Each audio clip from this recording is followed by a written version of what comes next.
आज हम इस वीडियो में पढ़ने वाले हैं क्लास 8 की प्रश्नावली 1.1 को कवर करने वाले हैं। ठीक है, जितना हो सकेगा उसको अच्छे ढंग से और अच्छे कंसेप्ट से पढ़ेंगे ताकि कंसेप्ट हमारे साथ हमेशा रहने वाला है।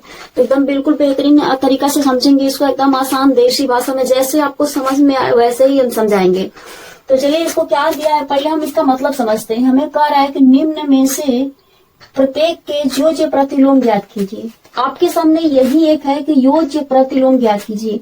तो ये कह रहा है योज्य और उसके बाद कह रहा है प्रतिलोम, यही कह रहा है ना प्रतिलोम। योज्य का मतलब होता है जोड़, पहले समझ लीजिए इसको। योज्य का मतलब होता है जोड़ होता है, और प्रतिलोम का मतलब होता है उल्टा। क्या होता है? उल्टा होता है। अब इस एकदम कंसेप्ट को समझिए, एकदम चुटकी में आप बना लेंगे। इस सवाल में कोई भी दम नहीं है, बस आपके समझने का फेर। अगर आप समझ लेते हैं तो कोई दिक्कत नहीं।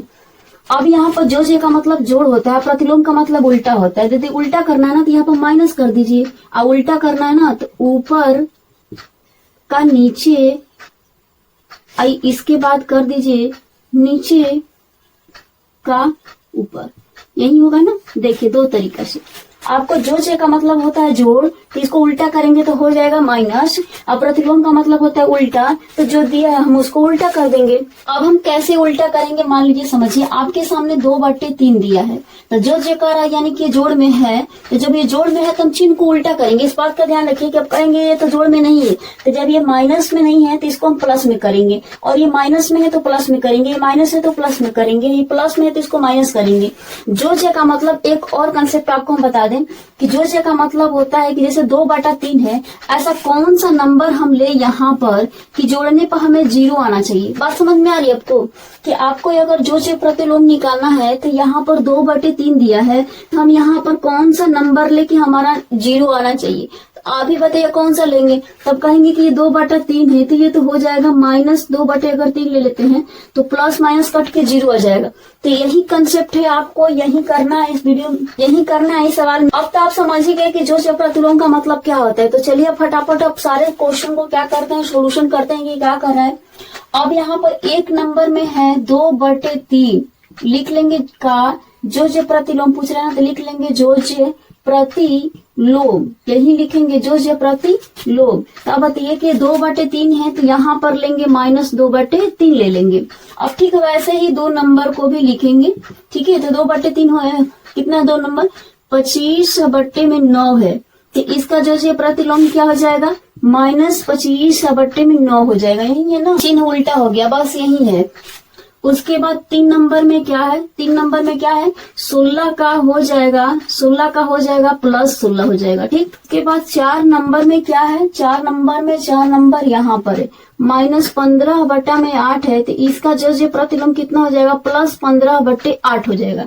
ठीक है, अब यहाँ पर लिख लीजिएगा कि -15/8 का योज्य प्रतिलोम, जो इसमें एक में लिखा गया ना वही सब में लिखना है आपको।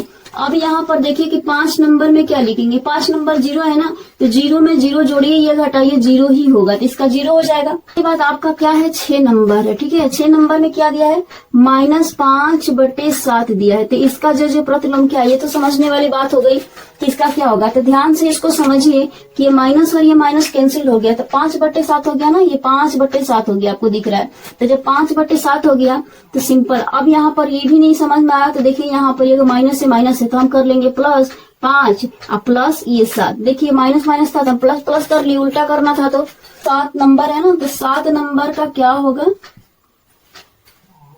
13/-5 दिया है, तो इसका क्या हो जाएगा, इसका हो जाएगा 13/+5 हो जाएगा, क्योंकि माइनस में दिया था तो प्लस ले लिया। यही करना है, सब में यही करना है। अब 8 नंबर में क्या दिया हुआ है, 8 नंबर में है कि -2/5 अब इसको क्या करना है आपको कि +2/5 करना है। देखिए कितना आसानी से निकल गया, इस सवाल में कोई भी दम नहीं था। क्वेश्चन नंबर 2 की तरफ चलते हैं कि क्या कह रहा है। कह रहा है कि निम्नलिखित सारणी के खाली स्थान को भरे। उसके बाद आपको दिया है एक संख्या, यहाँ पर लिखा है गुणन प्रतिलोम। उसके बाद आपके पास 13 दिया है, -13, 5/4, 4/-7, -5/-7, -1। उसके बाद 13 का आंसर भी दे रखा है, यानी कि गुणन प्रतिलोम के सभी डब्बा जो है खाली दे रखा है। और आपको 1 का आंसर दे दिया कि 1/-13। इसका मतलब समझ रहे हैं आप, ये 13 के नीचे कुछ नहीं है तो 1 था, और इसको जस्ट उल्टा कर दिया। क्या कर दिया, 1 को ऊपर और 13 को उठा के नीचे कर दिया है। तो हम भी काम वही करेंगे। गुणन प्रतिलोम का मतलब ही होता है उल्टा, और गुणा करने पर 1 आना चाहिए। तो वैसे ही हम करेंगे। देखिए 5/4 है ना, तो हम 4 को कर देंगे ऊपर और 5 को कर देंगे नीचे। देखिए हमारा गुणन प्रतिलोम आसानी से निकल गया। उसके बाद ये 4/-7 है ना, तो -7/4 कर देंगे। ठीक है, कितना आसान है। उसके बाद ये -5/-8 है, तो हम भी कर देंगे -8/-5 कर देंगे।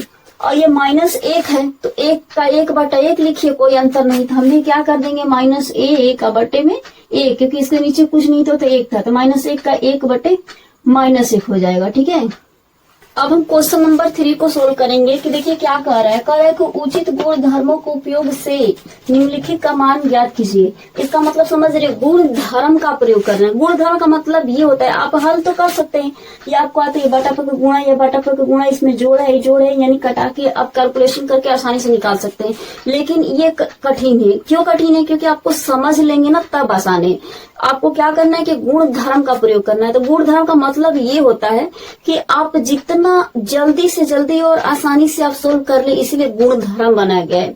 तो कैसे हम सोल्व करेंगे, अगर बिना गुण धर्म का प्रयोग किए आप सोल्व करेंगे ना, तो थोड़ा सा कठिनाई होगी, थोड़ा टफ लगेगा। लेकिन अगर उसका यूज कर लेंगे ना, आंसर दोनों तरीके से सेम ही आएगा। लेकिन गुण धर्म का जब यूज कर लेंगे तो आपको एकदम बिल्कुल हलवा लगेगा।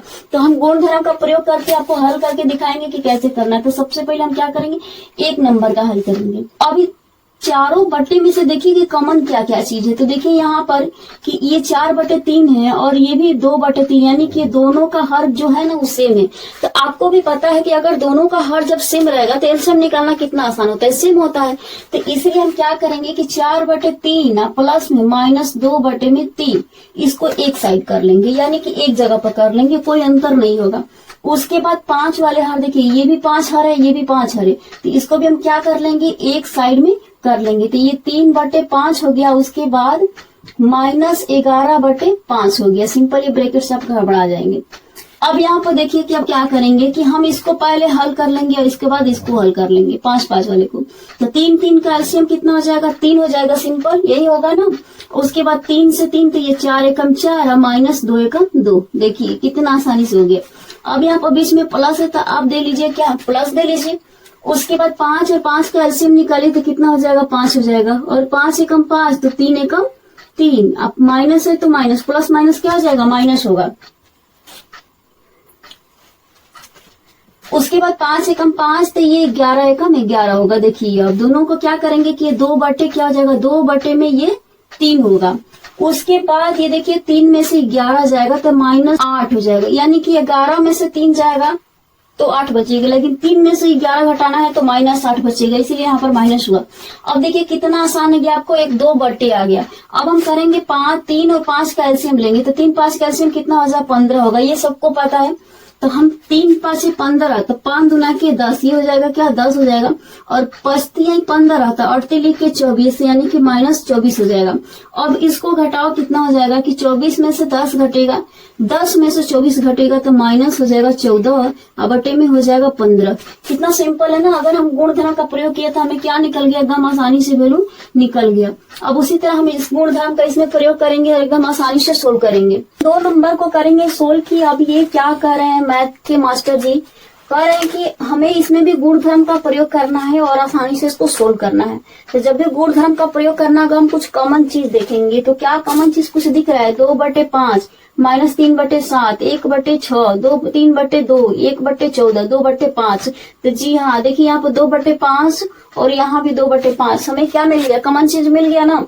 तो हम जिसमें 2/5 मिला है उसको बटोर के हम एक साइड करेंगे और बाकी जो अलग है उसको एक साइड कर लेंगे, ताकि हमें समझने में आसानी रहेगा। तो हम कर देंगे 2/5 गुणे -3/7।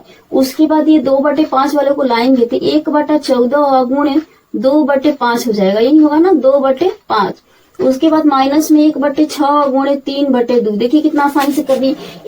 2/5 वाले और 2/5 वाले को हम एक साइड सजा लिए। अब हमें क्या करना है कि 2/5 वाले को कॉमन ले लेंगे। क्या करेंगे, 2/5 को कॉमन ले लेंगे। इसमें भी 2/5 है और इसमें भी 2/5 है, तो हम निकाल लेंगे 2/5 को। ठीक है, सिंपल सा क्या करेंगे, इसको निकाल लेंगे। अगर निकाल लेंगे तो ये वाला जो बचेगा उसी को हम लिखेंगे। तो ये हो जाएगा -3/7 निकाल लिए। इसमें से देखिए 2/5 और -3/7, इसमें 2/5 को निकाल लिए तो क्या बचा हमारा, 3/7 ही बचा ना। तो वही चीज हम यहाँ पर लिख लिए। उसके बाद देखिए यहाँ पर इसमें से 2/5 निकाल लिए तो क्या बचा, 1/14 बचा ना, तो लिख लेंगे 1/14। अब यहाँ पर कर लेंगे ब्रैकेट को बंद, क्योंकि दोनों में से कॉमन निकल गया और ये बाहर है और अंदर दोनों हो गया, तो यहाँ पर दरवाजा क्या हो जाएगा, बंद हो जाएगा। अब आगे वाला देखिए कि इसमें है क्या है। यहाँ पर इसमें कट रहा है क्योंकि ये दोनों बटा पर के गुणा के फॉर्म में है। बटा पर का गुणा आ रहा होगा तो आपको अच्छे से समझ में आ रहा होगा। कट रहे तो कटाएंगे। देखिए 3 दूना के 6 कट गया ना। अब यहाँ पर देखिए कि 3 दूना के 6 हो गया, तो क्या करेंगे, ऊपर 1 हो गया, नीचे 2 दूना के 4 हो गया। ठीक है, कितना आसानी से हो गया, 1/4 हो गया। अब हम क्या करेंगे कि यहाँ पर देखिए इन दोनों को पहले एलसीएम लेके इसके बाद से गुणा करके फिर इससे एलसीएम लेके कैलकुलेट कर लेंगे। तो 2/5 लिख लेंगे। उसके बाद देखिए 7 और 14 का एलसीएम हो जाएगा 14, तो 7 दूना के 14, तो 3 दूना के 6 और 14 एकम 14, तो क्या हो जाएगा, 1 एकम 1, माइनस में 1 बटा में क्या हो जाएगा, 4 हो जाएगा। 4 है ना, तो 1/4 हो जाएगा। अब हमें क्या करना है कि देखिए 5 में से -6 में से 1 घटेगा, तो ये हो जाएगा 2/5 और इसको गुणा कर दीजिए। कितना बचेगा, -5 में नीचे कितना हो जाएगा, 14 हो जाएगा। और ये माइनस में 1/4 है। अब हमें सिंपल सा क्या करना है कि देखिए जो कट रही है यहाँ पर माइनस नहीं रहेगा। -6 में से 1 गया इसीलिए -5 बचा, क्योंकि 6 बड़ा है, 6 के आगे माइनस है। तो यहाँ पर 5 से हम 5 क्या कर देंगे, कैंसिल, क्योंकि बटा पर के गुणा में है। और इसके बाद ये 2 7 14 कट गया। अब क्या बचा, ऊपर -1 और नीचे बचा 7, -1/4। ये 2 एकम 2 है, ये 5 एकम 5 है, इसीलिए ये बचा है। 1 1 में गुणा करेंगे 1 हो जाएगा, माइनस वाला यहाँ पर आ जाएगा।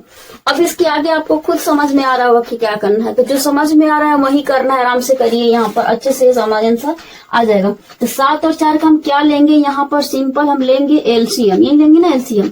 तो 7 चौके 28 से क्या हो जाएगा, -7 हो जाएगा।